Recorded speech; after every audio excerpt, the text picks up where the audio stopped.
Salut tout le monde, c'est Atsuki-san et on se retrouve pour une nouvelle critique analyse des épisodes de One Piece. On va parler de l'épisode 825, un menteur, Luffy et Sanji.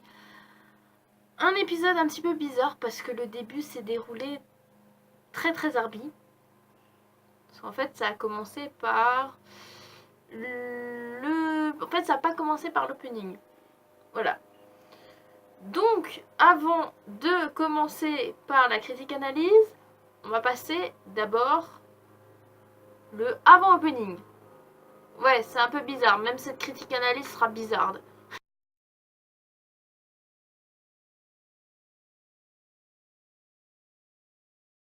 Avant l'opening, on va voir deux choses.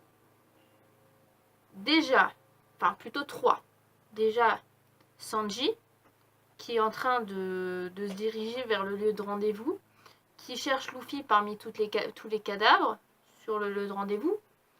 Ensuite, deuxième chose, le retour sur Luffy, qu'on voit comment Luffy en fait et l'ennemi se sont retrouvés à terre par la fatigue, et comment Luffy s'est retrouvé près de King Bone et s'est endormi. Et enfin, le troisième point, c'est que Sanji il est heureux de retrouver Luffy. Ça, c'était l'avant-opening. Et c'était très bizarre parce que je me suis dit, tiens, il n'y a pas d'opening. Qu'est-ce qui se passe? Pourquoi? Comment ça se fait en fait? Et en fait, je me suis rendu compte qu'en fait, on a vu un petit avant-goût et surtout comment Luffy s'est retrouvé en fait à terre, l'ennemi pareil, et comment Luffy s'est retrouvé près de Kimbo. Bah voilà, en fait, c'est la fatigue. Et après, il y a l'opening qui commence. Bah oui, forcément, il faut que l'opening commence quelque part. En tout cas, maintenant, on va vraiment parler donc de cette critique analyse. On va un petit peu parler de une et deux choses. Voilà. Bah, il n'y a pas beaucoup en fait. C'est plus du Luffy et du Sanji en fait dans cet épisode. Il y a juste un petit truc à la fin qui est assez important aussi. Donc, maintenant, on va commencer donc par tout simplement Luffy et Sanji.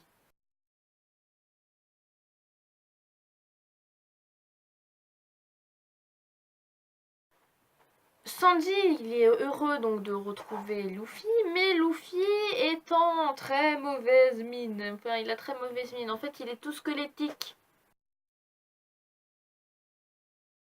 Puis Luffy va sentir la bouffe et va voir Sanji. Et il est heureux de voir Sanji. Sanji lui donne son bento, donc son petit panier de repas, et lui dit de ne pas être égoïste en entraînant tout le monde en fait, parce qu'il veut sauver Sanji. Donc Luffy lui il est quand même heureux donc qu'il soit venu à lui, et en fait va ouvrir donc le bento, et en fait le repas est en très mauvais état, mais genre en fait vous vous souvenez du repas dans le passé de Sanji, quand Sanji allait voir sa maman à l'hôpital, je sais même pas si c'était un hôpital ou pas, et lui a donné un repas et comme quoi il était tout bizarre. Et en fait là c'est la même chose. Un repas très appétissant, mais en tout cas Luffy lui il va quand même tout manger quoi. Et il va trouver ça même très bon. Et il va retrouver toutes ses forces. Genre le repas qui donne pas envie en fait. Mais il a l'air très bon quand même, enfin. Voilà, bref. Sanji lui demande s'il en a assez, donc assez de manger. Et selon la réponse, en fait, va lui demander de s'en aller, quoi. Et parce qu'il ne reviendra pas, clairement. Sanji, qu'est-ce que tu fais? T'es venu ici? En fait, t'es juste venu pour apporter le repas, en fait. Sanji, le persiste et lui demande pourquoi il ne veut pas revenir. Et tout simplement, en fait, Sanji lui donne ses arguments. Premier point, parce que il a insulté son capitaine alors qu'il est venu exprès ici pour lui, et qu'il l'a blessé alors que tout simplement lui il a pas rétroqué l'action, parce que du coup voilà, c'est clairement ça quoi. Enfin, vous vous souvenez du combat entre Luffy et Sanji, comme quoi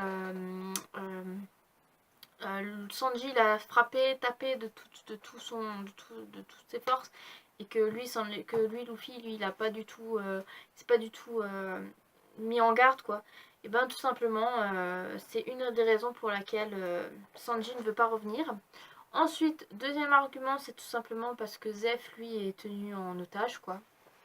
C'est un truc qu'il ne veut pas, qu'il ne supporte pas. C'est la perte de son père adoptif, entre guillemets.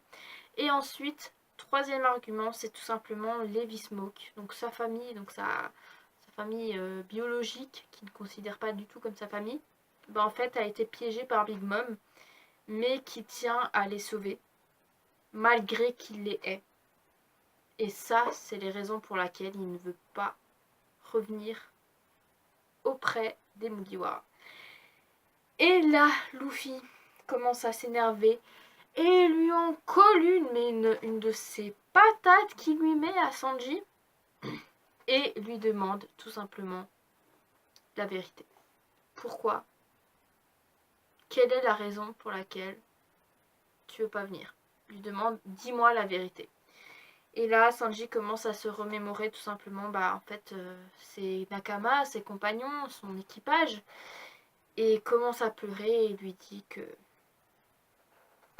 qu'il veut revenir, sur le Sunny, mais qui n'a pas le courage de s'enfuir, et qui veut absolument sauver Levi Smoke. Alors je pense qu'il veut faire ça pour sauver en fait Reiju, parce qu'il en a rien à battre de ses frères et de son père, hein. Mais Reiju par contre, il tient énormément à elle, et ça je pense que c'est une des raisons pour laquelle il veut sauver Levi Smoke. Et là, Luffy lui sourit et lui dit qu'il est d'accord pour foutre en l'air le mariage, la tea party, voilà, pour déjouer les plans de Big Mom, pour tout simplement sauver Sanji, quoi, sauver la famille, sauver tout le monde, partir en sécurité, sans remords, en fait c'est ça. Et là, il y a commencé à avoir un petit rayon de soleil qui commence à venir en musique. Tout ça en musique. La musique, c'est franchement, ce moment, c'est émouvant, mais un truc de malade. Et Sanji sourit parce que tout simplement, bah, Luffy est d'accord, quoi. Et ça, c'est beau. C'est beau parce que du coup, en fait, on se rend compte que, en fait, au début, Sanji ne savait pas ce qu'il devait faire. Et en fait, il est parti sur l'archipel pour régler les problèmes avec sa famille. Il voulait pas se marier, il voulait pas dire oui à Pudding. Finalement, bah voilà, une fois qu'il a su que Zeph était tenu prisonnier, bah ça a tout changé. Qu'il a eu ses menottes, enfin ses faux menottes, ça a tout changé. Mais au fur et à mesure, bah en fait, on a vu que Pudding il s'est foutu de sa gueule, voilà, que tout ça c'était un plan démoniaque de la part de la famille Charlotte. Et ouais, c'est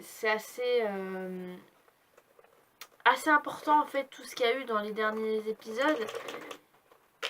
Et voir que Sanji ça l'a touché, ça fait quelque chose quand même. On se rend compte que bah en fait ouais, on a vu un petit peu le passé de Sanji, et je pense que tout ça, ça fait du bien, ça fait quelque chose en fait à cet arc, et ça a fait un grand tournant à cet arc. Et le fait que là, bah, en fait, tout simplement, Sanji se retrouve face à Luffy et lui dit clairement ce qu'il a envie, mais qu'il ne trouve pas le courage, et que Luffy, lui, accepte sa requête, bah, en fait ça change tout quoi. Clairement ça. En tout cas, le passage de Luffy et Sanji est terminé. Ça a été, je sais, c'était, l'épisode a été assez long par rapport à tout ça parce qu'il y a eu les blabla, il y a eu la musique, il y a eu les remémores, il y a eu les arguments, il y a eu tout ça, il y a eu l'avant-opening, mais ça a quand même touché un grand rôle dans cet épisode. Mais par contre, on va voir un dernier point, c'est tout simplement quelqu'un arrive sur l'archipel et ça, c'est assez important à savoir. Donc je vous laisse avec le dernier point de cette critique analyse avant de se quitter là.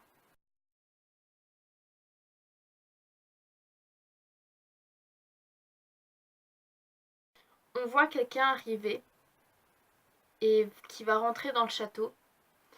Et en fait, c'est un membre de la famille Charlotte.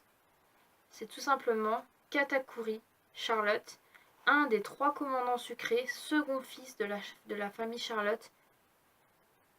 Et il a quelque chose de très... On voit qu'il a quelque chose en lui, un grand potentiel que... En fait, il prédit les choses parce que quand il arrive, la porte est fermée, il y a un garde qui lui demande qu'il va demander à quelqu'un de la rouvrir, mais du coup qui va lui dire c'est pas la peine parce que la porte va s'ouvrir. Je pense que ce type-là, donc Katakuri, a un grand potentiel et je pense qu'il va jouer un très très grand rôle dans la suite des épisodes et dans la suite de l'archipel Totland. Le second fils de la famille Charlotte, alors le premier je sais même pas qui c'est. Parce que du coup il y en a tellement, vous voyez, c'est dingue, il y en a tellement des enfants dans la famille Charlotte. Mais je pense que Katakuri aura un très grand rôle dans cet arc. Et le premier fils de la famille Charlotte, c'est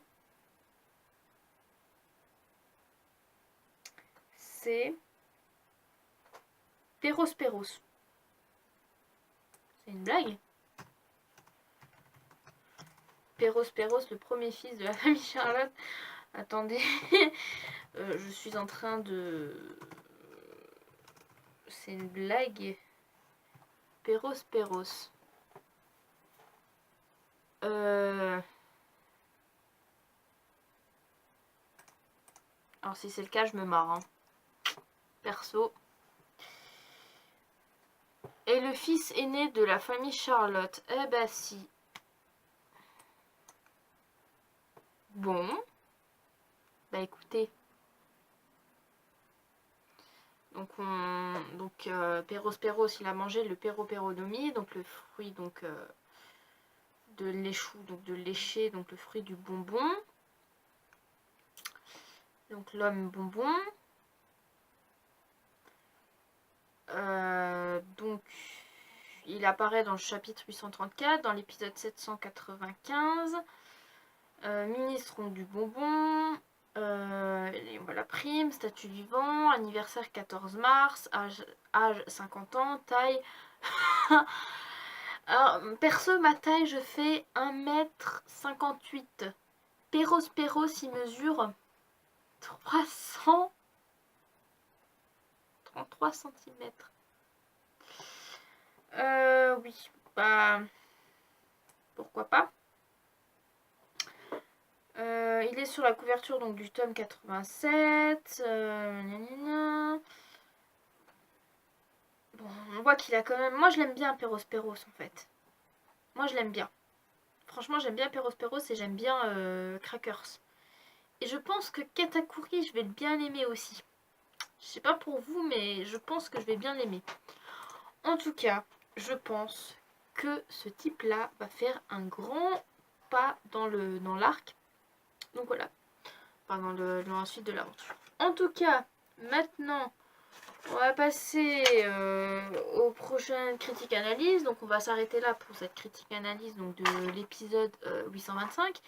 Épisode 826, c'est la résurrection de Sanji, Brisele, l'enfer du Tea Party. Donc je pense qu'il y aura un petit plan pour du coup foutre en l'air la Tea Party. Voilà. Et il y aura quand même pas mal de choses. Ah oui, du coup, il reste juste en fait encore 5h30 avant la tea party. Donc on se rend compte que niveau monde réel, c'est pas non plus... C'est peu. Donc je pense que ça va faire des bons dégâts. Voilà. En tout cas, j'espère donc que cette critique analyse donc, de cet épisode vous aura plu. N'hésitez pas à l'aimer, la partager, à vous abonner. Et on se retrouve pour une prochaine critique des épisodes de One Piece, dont la critique analyse de l'épisode 826 de One Piece. Sur ce, je vous souhaite une agréable fin d'après-midi. Enfin, fin d'après-midi. Une bonne fin d'après-midi et je vous dis à la prochaine. Allez, salut mes Nakama!